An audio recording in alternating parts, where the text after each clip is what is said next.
I want to quickly talk about Saturn returns. And I have kind of a positive Saturn return experience. I don't have a super negative one. I know a lot of people are afraid of Saturn returns. And I'm going to talk about in a moment what mine was like. But firstly, a Saturn return happens in your late 20s until like your age of 30. Now, it varies. So some might start theirs at 27, some might start theirs at 28, some might end theirs at 29, some at 30, but it's always going to be within that range. Typically, right? Typically. But it does depend on people's birthday and things like that. But it's going to be within those times, okay? Those years. And there's different returns. There's Venus returns, Jupiter return. I'm about to have my Jupiter return because I'm Jupiter in Aquarius. But there's different types of returns. But Saturn is the one that we talk about the most. And I think it's because Saturn can be an intimidating planet. For some people, it doesn't give to us. It makes us work for something. It can cause restrictions. It can cause delays. It can cause us having to face uncomfortable feelings, uncomfortable situations, right? Saturn is not the planet that we go to for a warm hug, but it is the planet that teaches us something. It's the planet that can give us a path. And, in general, the reason why this happens in this age, the late 20s, it starts in the late 20s is, you're facing a turning point in your life where you are trying to question sometimes your achievement. Saturn, what have I done, right? And it forces you to kind of mature in a way, but it doesn't do it in an easy way. Now, again, I don't have a terrifying experience with my Saturn return. I feel like most people don't. I think for a lot of people, it's more of a confusing time in their life. I didn't find it confused. I found it more just there were a lot of things I had to do. There were a lot of experiences I had to have to cement the rest of my life after that. Meaning, during my Saturn return, a lot of the things that I did and worked on and experienced, I still have to this day. Okay? Whether it's a habit, whether it's something I worked on, whether it was some experience I went through, like, that's the thing about Saturn return. You have to go through the motions because some people can come out of their Saturn return and have nothing. And I don't mean finances. I don't always mean that. It can for some people. But it's to teach you the lessons.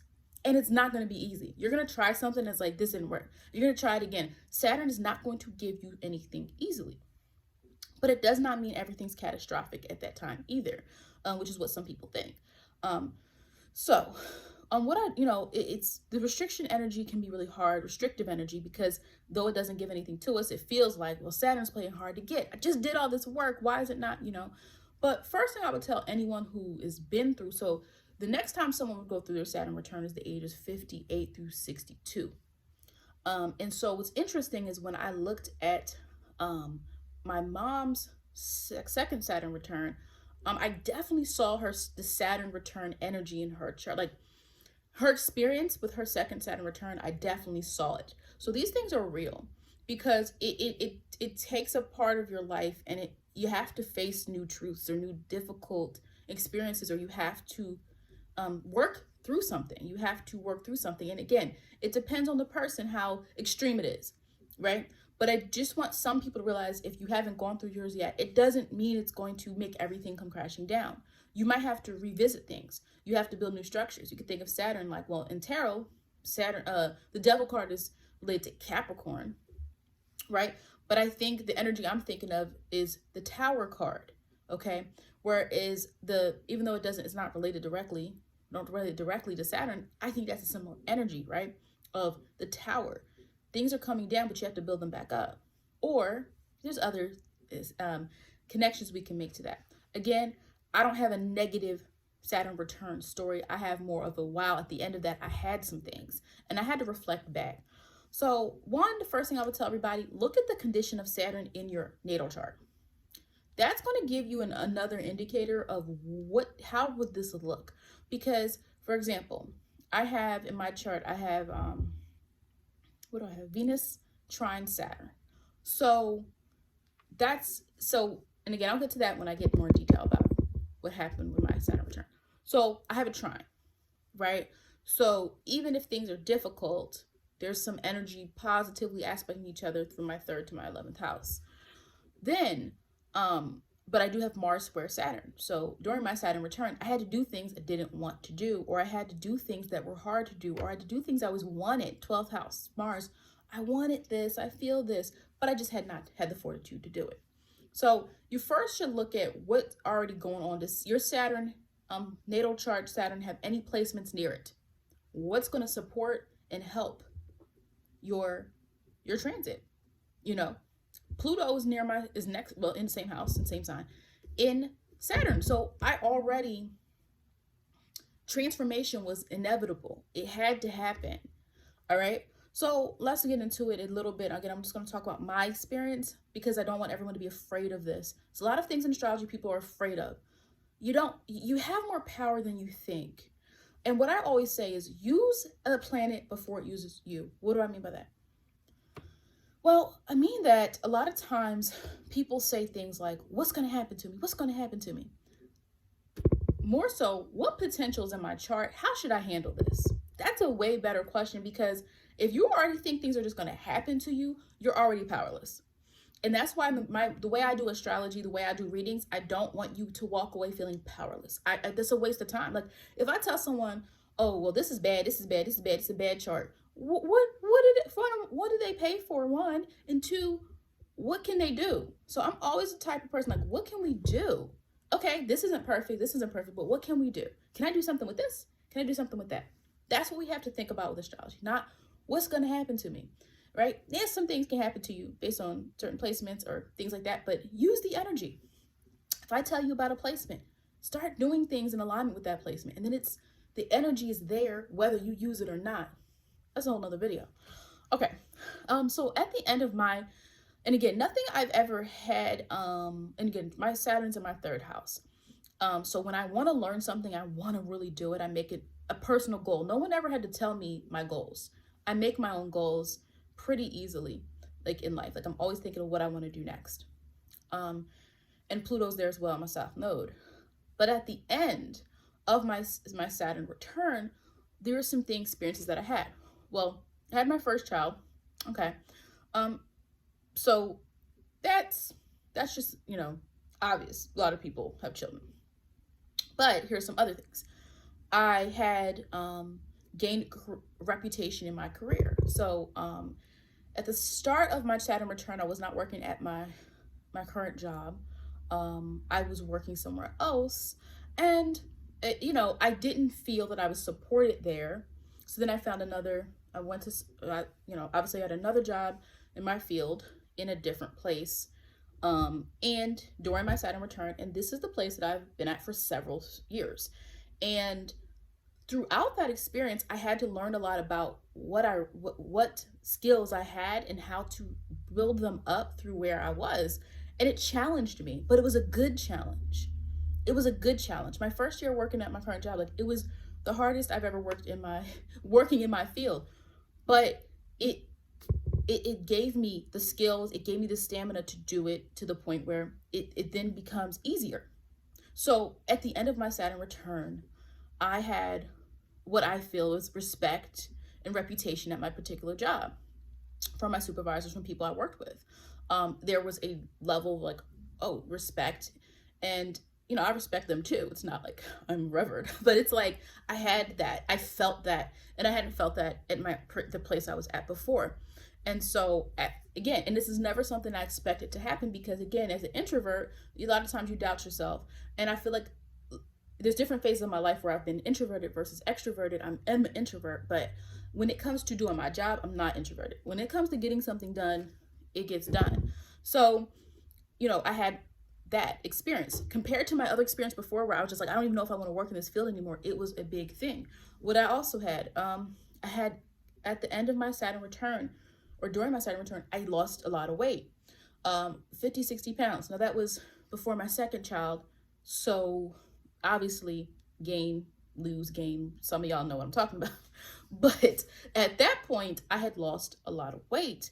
And I had this fortitude and the stamina to just do it. I did it on my own. No one told me to do it. No one suggested do it. I just wanted it and I did it. Now, again, I had to learn. I learned more in-depth things. When you're younger and you're a kid, fruits and vegetables are good. But I learned other things. I learned about carbs. I learned about calories. I learned about portion size. I did all of that at that point in time where I became so focused. Pluto's next to my Saturn. So I became obsessive, not with losing weight, like I didn't like starve myself or anything, but like I became obsessive with knowing as much as I could about losing weight, health, what are, and again, that is something I still have. Again, Saturn is going to give you something if you learn the lesson during your return that you have to this day. To this day. Again, I'm not a health guru. I'm not. All right. But like there's certain things I just know. I know how many calories are in something, or I can look and be like, that says this much sugar. Or like my kids, certain juices, I'm like, that's too much sugar. Now, again, they have treats, they're kids, but I'm the type of person where like, I know which brand has better ingredients, and I know which one is organic, and I know, obviously we can't, people be on budgets, right? Like we can't always afford certain things, but I do, if I can afford organic or grass-fed, grass-finished meat, I will do it. Like, I will do it because I just know. I use collagen. I like chia seeds. Like I know, and again, it doesn't mean I'm a health guru. I'm not an expert on that. I make sure everyone in my family takes vitamins. But again, I'm a Virgo, so it's a different thing. Point being, at the end of it, I had a better understanding of health. Okay? Doesn't mean I'm a guru. I'm not an expert, as no, I'm not. But I have done things that improved my life, even in using natural products. There's certain things I don't use on my skin or in my hair because of the ingredients in it. Point being, by the end of my Saturn return, I had a better understanding of just those types of topics, and that it obviously helped with the weight loss at the time. Then, by the end of my Saturn return, I also had my first car. Now, here's the thing with that. Yes, I was a late driver. It doesn't bother me because I had accomplished other things before that. So that was pretty much at that time. That and having a house, buying my house, those were the two things I hadn't done at that point that I wanted. Now, obviously the house took a little bit longer, but why I didn't have a car, I mean, I'm not going to go into a whole story, but I just had never needed one at certain points in my life. I always worked, but like sometimes my mom would drive me when I was in high school and like college, and then I just knew how to get things done. So that's why I'm saying Saturn can restrict certain things. Let's pause for a second. Let me pause for a second. Here's where you have to examine someone's chart. So what'll happen is people will sometimes say, well, Saturn means you are restricted in learning in the third house. No, not necessarily. Not for everybody. For some people, yes. I would say no for me because Saturn is conjunct. Well, it's a loose conjunct. They're not, the degrees aren't super close, but Saturn and Pluto are both in my third house in Scorpio. So Pluto is going to make you intense and obsessive and deep and want to know things. And so that's how I would be with learning in school. Oh, the teacher said, read this chapter. I'm going to read the next one. I want to know more. Like, so for me, Saturn didn't restrict my learning. It restricted my communication because, like I said before, that Chiron and Gemini in the 10th house, I used to be really shy and not speak up for myself. Those are experiences that I've had before. That's how Saturn affected me. So that's why when I'm interpreting someone's chart, I have to look at the whole thing. I'm not going to say the same thing for you about Saturn if this person has Saturn and Venus and Pluto. Well, that's a whole different conversation in a way, right? My point being is Saturn can also, third house, traditionally, there's also this idea of short-term travel. Well, not traditionally, and sometimes modern too. Short-term travel can be seen through the third house, okay? And since it can be seen through the third house, that can be related to vehicles, cars, okay? And so Saturn being there really restricted me from, and again, whether it's astrology or not doesn't matter. That's just the experience that I had, and I attribute that to Saturn. But I never felt restricted at certain points in my life because, like I said, I always got somewhere. I used to have friends in high school and college that always had cars, and they were like, let's go to the mall, let's go do this. Like, everyone else always had a car, and they always invited me to go places, so it never really mattered until I got into my real adulthood, and I'm like, I have things to do, and I don't feel like waiting for a bus. I took it all, bus, train, trolley, subway. I used to travel like, I didn't mind it though when I was younger. Like I would go home from college and I would just get on the train. It was like an hour and 45 minutes. It was just like, it was relaxing, but it didn't bother me at certain points in my life. And then once I got to be a real adult, I was like, oh no, I'm tired of waiting around. So personally, and I don't think people have to, they don't want to drive, they don't have to, but it really was something I needed to do. And the point with all of this is it wasn't easy. I had to do it on my own. No one offered to teach me how to drive. I did a driving school, a couple lessons. When I took my first driving test, I didn't pass. Yeah. Like, I'm grown at this point, you know, when I'm getting my license, and like grown, okay. Didn't pass the first one, but I'm like, this is not an option. It's not an option to fail. It's Saturn. So during your Saturn return, if I had decided to not do it again, I wouldn't have learned that lesson, and I'd probably be sitting here like, I don't have a car, I don't have a license. I would be saying that, but I had to do it again. That's what I'm saying with Saturn. It's going to sometimes throw you off. In some ways, I think Saturn's trying to make you prove to yourself that you are committed. Oh, you messed up. What you gonna do now? It's Saturn energy, you know? And that's where we get it's different to talk about the sign versus the planet that rules it. Get what I'm saying? Right? So I'm not talking about Capricorns right now. We're talking about Saturn, the planet, and what it does. Even though it rules Capricorn, we're talking about the planet. Okay? And so with that, obviously I did this driving test again a couple weeks later, and I passed it. And now that's the rest of its history. And I drive better than some of these people that have had licenses way longer than me. I'm just saying. Some of these people, I'm like, what are you doing? What is going on? But I'm the type of person that even if I don't do something right at first, if I keep doing it, that's how I start to master things. I have to, because the third house also is manual things, especially more traditionally. It's manual, the things you can do, learn as well. So point being, yeah. And as far as the car, another reference I want to make, because again, here's the thing with certain videos. I say my experience in case it helps some of you guys out. If something doesn't resonate with you, you can find, it doesn't have to, like everything doesn't have to resonate. This is for people it resonates with or who just want a different take on something. The other reason why I feel like I didn't have a car for so long was, again, like I said, my Saturn is trine, my Venus is trine my Saturn. Venus, partners, associations, friendships. So I had friends, so 11th house, groups, networks, the people I was around, Venus in Cancer. Like I always had friends who were like, hey, you want to come? Hey, you want to do this? Hey, you want to do that? And I had a friend in college who was from the same hometown area as me, and she would say, okay, let's go.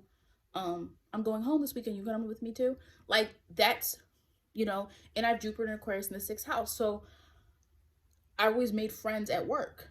Always, if I worked somewhere, I always ended up usually, except for those jobs that really didn't matter. You know, like when you have those jobs like that you don't really want to be at, and you're there for like 2 weeks, and you're like, this is not for me. But like any job that I was at for a long period of time, I've always managed to make friends. And a lot of you do. This is not unheard of, but it's different because there's not like a, you know, it's different for different people. But the point is those aspects of my chart influence the fact that even when I didn't have a vehicle, I always had people looking out for me. But again, that was pretty much that experience with the car. There are everything else I've had to do. And again, it wasn't all the time. It's like I said, they didn't drive me everywhere all the time. There was one year, my mom's schedule didn't work out with mine. And I came back home from college for the summer, and I worked at where I worked at in high school. And at the time where I'm from originally, there's buses, but they're on the main roads. It's not like the cities, it's on the main roads. So there's no way for me to get to work. So I walked 30 minutes to work, 30 minutes back for summer. I can't do that now. You ask me to do that right now, it wouldn't happen. I'm sorry. You asked me to walk 3 blocks. I'm like, what? But I did it. So it just I had to do it. So my point isn't that people always cater to me. It's not what I'm saying at all. I'm saying there were moments where people it wasn't always needed, but there were definitely points. The older I got, the more it was needed. The more it was like, I just did things on my own. When I was in graduate school, I didn't have a car. It would be cold. You guys, some of you experienced this. It's cold. It's like frostbite weather. I'm done my class. It's nighttime. And I'm waiting for the bus. And it's freezing. This is before Uber. There really weren't. I don't think there was Ubers and things when I was in graduate school, or had just started and people weren't really like, you know, so that's the experiences that I had, you know. Yes, I've had people, friendships or associations help me out here and there, you know, oh, it's snowing and we're going home from work, I'm gonna give you a ride. I've definitely had people do that through the associations I've had, but for the most part, I was doing everything on my own, you know, and I just did it. And then at the end of Saturn Return, I said no more. Not the end of it, but during it, I had to get driving lessons. I had to learn how to drive, and I had to just do it. And a lot of the things that happened during this stretch of my years are things that now I'm not worried about anymore. Of course, we always have more worries. We have more problems. We're always going to have problems. But those problems, well, not all of them, but some of the problems, I now know how to fix them. Or if they're not resolved, I now know how to fix those problems that I faced during my Saturn return, even if they're not perfect. So that is basically it. Again, I did kind of, go here with this. And I think the biggest thing with this is, having to really understand what experiences you're having and rising to the occasion and just dealing with them. And knowing that if you trust the energy of Saturn, if you want to, it's going to give you what you put into it. You're going to get something, but you can't give up. You can't give up. Now, you can let go of something that's harmful or someone that's harmful, but if you have a goal during the Saturn return and something seems difficult, it's because it's trying to test you to see if you even are worthy of getting the reward. And that's basically what I wanted to share about the Saturn return. Drop your Saturn return experiences below. What was your experience? Was it good? Was it challenging? Did you end up with anything at the end of it? Just wanted to share my experience. So thank you for